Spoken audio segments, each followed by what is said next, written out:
As a kid, I was scared of pretty much everything. At night, I'd see faces moving in the wallpaper. I'd see branches slither like snakes. Piles of clothes turned to slumped bodies, lamps looked like heads, and the front of cars grinned at me with sinister intent. I could also hear them. A creaking door would sound like a groan, the wind would scream, and floorboards would breathe heavy sighs. To me, there were ghouls, ghosts, and monsters around every corner. Needless to say, I was a nervous kid. Turns out it wasn't just an active imagination, I have a condition. It basically boils down to chronic overactive pareidolia. You know that thing where you can see faces in cars or shapes of people in trees? That's pareidolia. It is a sort of defense mechanism that humans have evolved to notice camouflaged creatures like jaguars and snakes and to discern the sounds of encroaching predators. But to me, it is about 16 times more noticeable than what is normal for the average person. I see things everywhere, all the time. Of course, there were treatments. By age 12, I had tried 6 different regimens over a total of 4 years, and the side effects were brutal. Some would make me irritable, while others would make me hyper-focused. One type of medication just straight up put me to sleep. By age 18, I thought I'd never get a job. I was barely dragging myself through school, and there was no way I'd make it through college. I was on a course of drugs that barely kept me together, but they gave me these awful tics. I'd drop things, I'd wake up in the middle of the night, my leg would shoot out and trip me. I was a mess. My mom had to cover the stairs and handrail in grip tape. A few years ago, I had a standing meeting with the county employment services every Thursday. I hated it. On a particularly bad day, my mom had to drive me there. The meds were kicking my ass. She dropped me off at the end of the street, and just in that short walk to the office, I almost tripped into a brick wall. I was so flustered I knocked over a trash can. But for the first time in a couple of years, I had an interview with a potential employer. I didn't think much of her. She was just some old woman in a warm coat. She introduced herself as Teresa and told me that she'd heard a lot about me. She offered me a trial and a hefty one-time payment. I didn't get clear idea about what I was supposed to do, but she told me that secrecy was part of it. The only demand she had was that I stop taking my meds. Still feeling the trash smell on my pants, I took Teresa up on her offer. On my first day of work, I had no idea what to expect. I'd been off my meds for a week, and I had barely slept. It was hard to wrap my head around the world as I'd seen it as a kid. I'd see faces in the walls, in the shadows, in the leaves, in patterns, pretty much everywhere. I'd hear voices and screams in every braking car, in crinkling paper, in creaking floors. It was hard staying focused, and I was so jumpy I could barely move without flinching. Teresa picked me up in a gray sedan. She was wearing a headset and kept looking over at the GPS. I noticed her leg was twitching and that she kept biting her lip. She barely looked at me that whole ride. We finally arrived at a small yard about a 40-minute drive off the highway. There were 2 large trailers and a single-story rundown prefab house from the 60s, one of those things with cheap wood panels and matching broken windows. There were 8 other vehicles in the yard. 4 sedans, 2 vans, a Jeep, and a bus. They'd set up warning tape, a command tent with laptops and an antenna, spotlights, and half a dozen crates covered with blue tarps. There were armed men with assault rifles, security personnel with handcuffs, and a couple of medics standing by with first aid kits and stretchers. I was swarmed as soon as I stepped out of the car. They fitted me with a headset, protective gloves, a heart monitor, and tagged me with a plastic ribbon around my left wrist. All the while, Teresa was just looking around, a bead of sweat stinging her eye. "What are we looking at?" she asked. 3? 4? "Just 1, I heard in the headset. "We got it early. You got the spot?" "On site," she responded. "Any blues?" "No blues. We're clear." Teresa finally turned to me. She faced me, put her hands on my shoulders, and talked slowly. "This seems like a lot," she said. "All I want you to do is to go inside, carefully, and tell me what you see." "Why?" I asked. "What's in there?"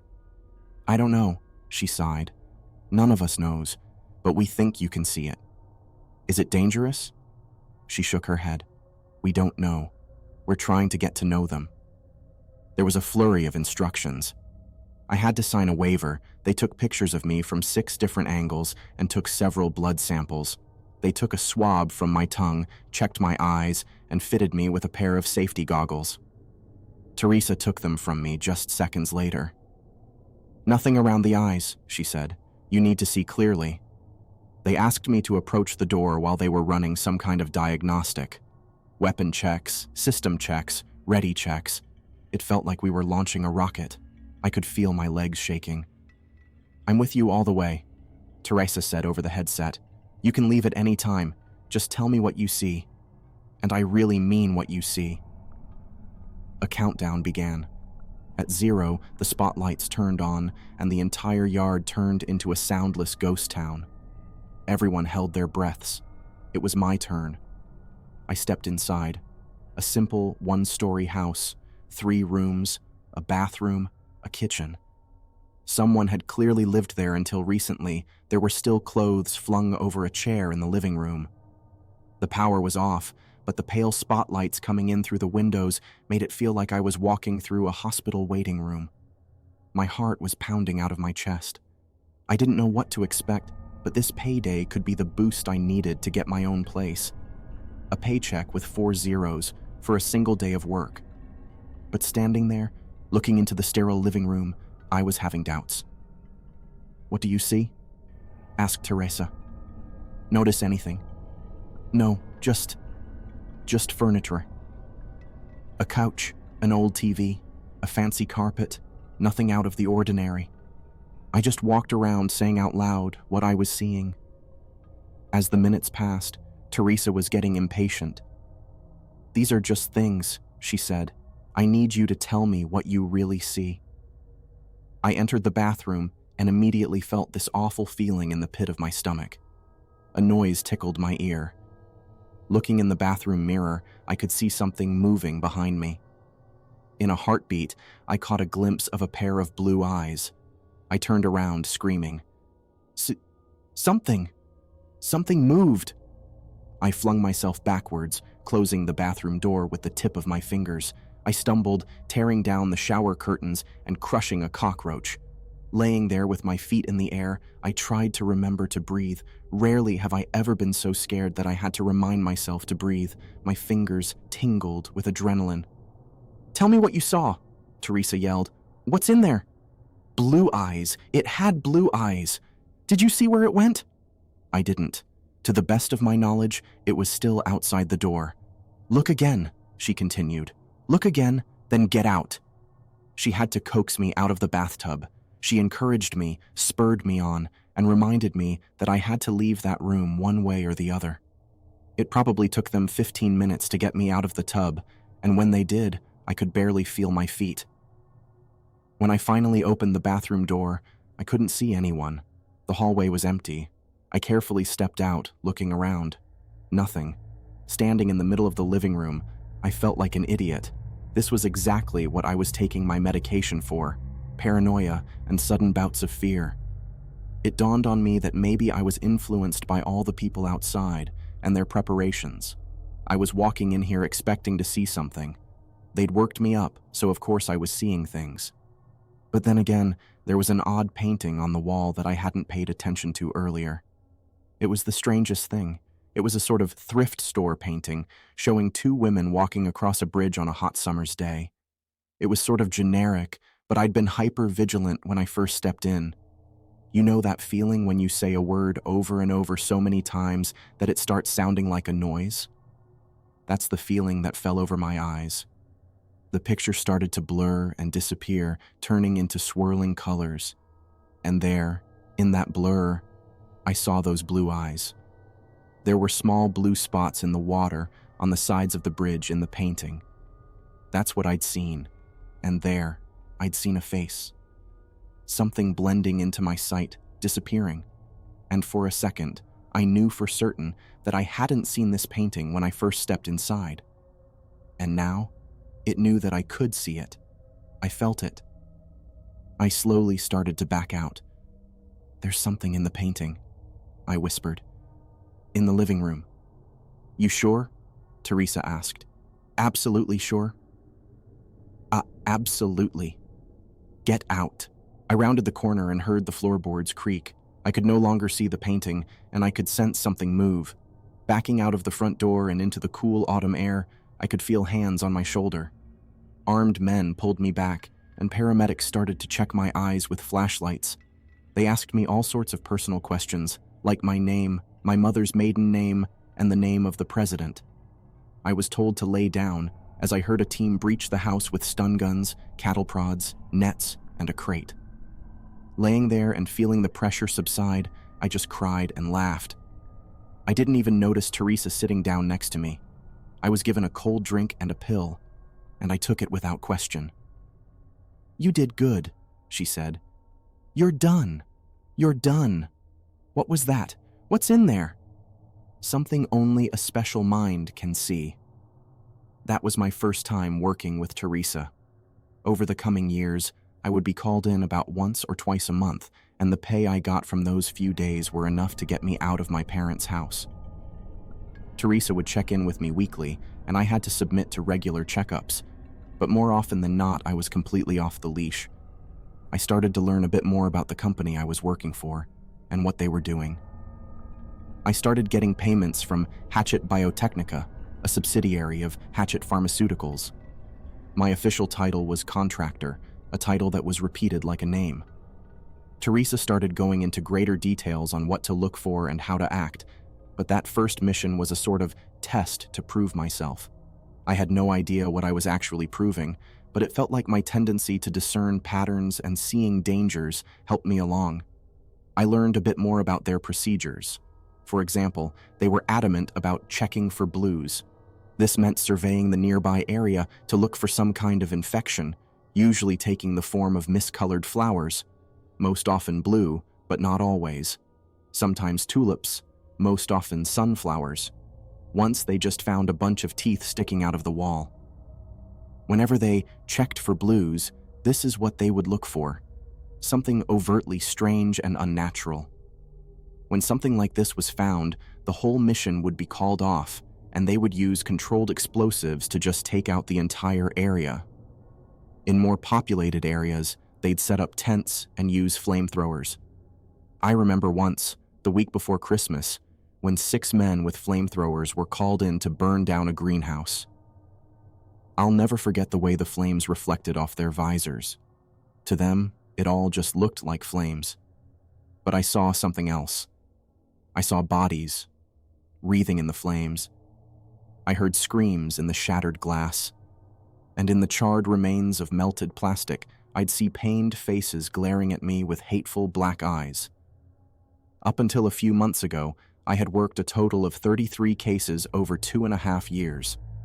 Every case, I'd step into a location and look for 1 to 3 things hiding in plain sight. Up until that point, I still had no idea what they actually were. Sometimes I'd catch a glimpse of something running past me, or see a pair of blue eyes looking at me from across the room. Every time I just reported it and left.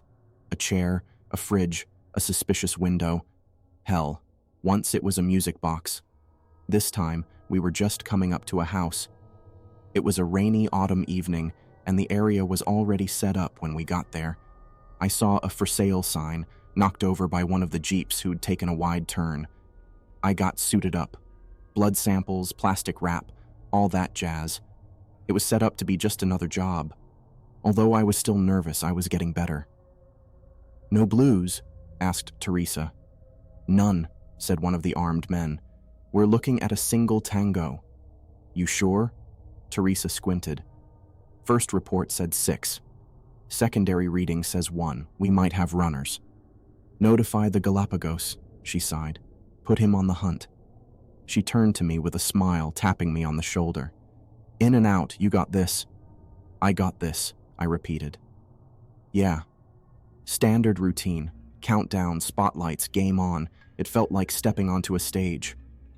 As I walked through the door and saw my shadow stretch out across the floor, I felt like a hunter.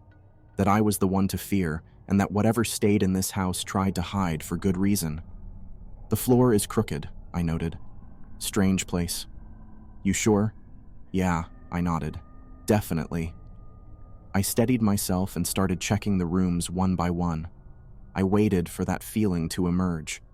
My eyes seeing through the obvious and seeing the picture beneath the picture, the blue eyes emerging from nothing and the patterns of shadowy figures growing clearer.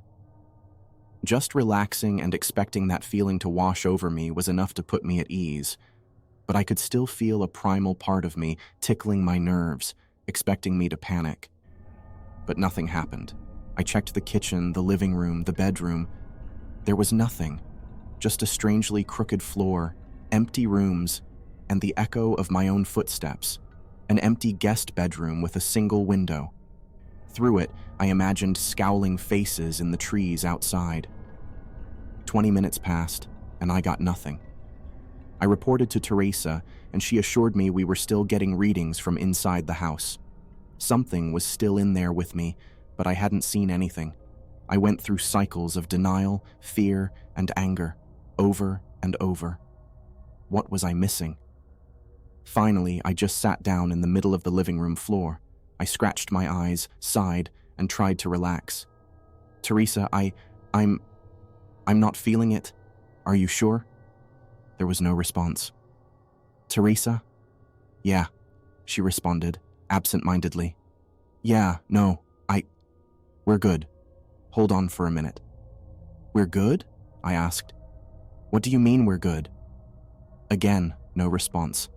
I stomped around for another 10 minutes before I went up to a window facing the front yard. It was hard to see through the glare of the spotlight. Teresa, I'm coming out. The place is empty. As soon as I opened the front door, I saw 24 faces fixed on me. Maybe they were surprised to see me, but I got the sense that there was something else.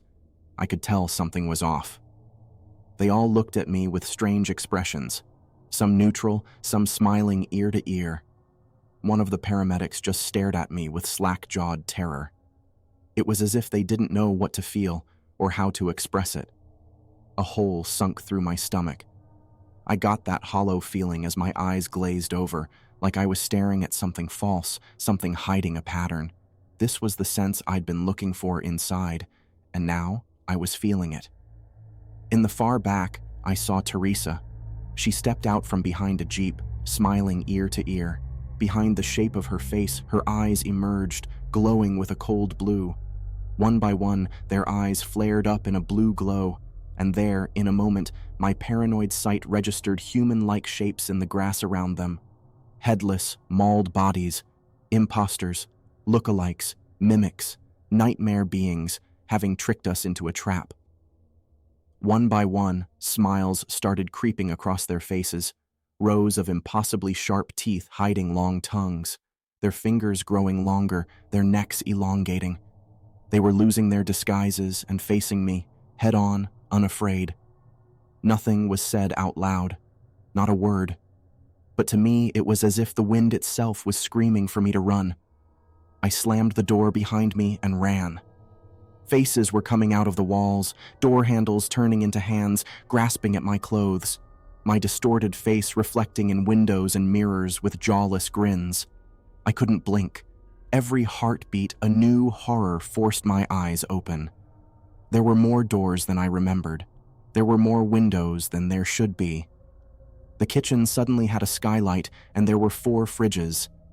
Countless paintings had appeared in the master bedroom, depicting cruel and blood-drenched horrors. They were already here, trying to surround me, and my mind was racing to remember what was real and what wasn't. Rushing to the back of the guest bedroom, I remembered there being only one window. Now, there were 2. I had to roll the dice, take a guess, do something. As I grabbed the window frame, I imagined teeth slamming into my hands, tongues licking across my palms, wide smiles sating their hunger. But this time, it was just my imagination.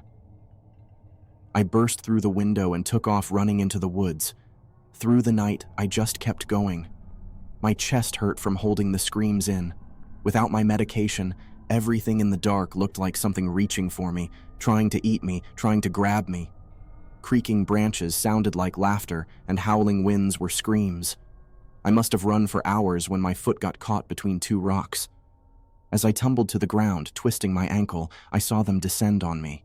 I felt their fingers scratching me. I writhed on the ground, screaming for them to just let me go, to just please, please, let me go. But after a few seconds, I realized I had just scratched myself on the underbrush. There was no one there. I was safe. I broke down crying, trying to ignore the twisted face reflecting off the full moon above. Eventually, I made my way home. There were no messages waiting for me. All my work numbers had been taken offline. All ways to contact them were just gone, and there was no info on the firm that hired me. Hatchet Biotechnica exists only on paper. There's no location, no contact info, and no names attached. It's all a front. I haven't heard from Teresa since. I think that whoever I've been working for have just assumed I'm dead. That's why I decided to share this anonymously. Those who know who I am can reach out to me. And for those who don't, I just have a word of warning. Be observant. Trust your intuition. It might save your life.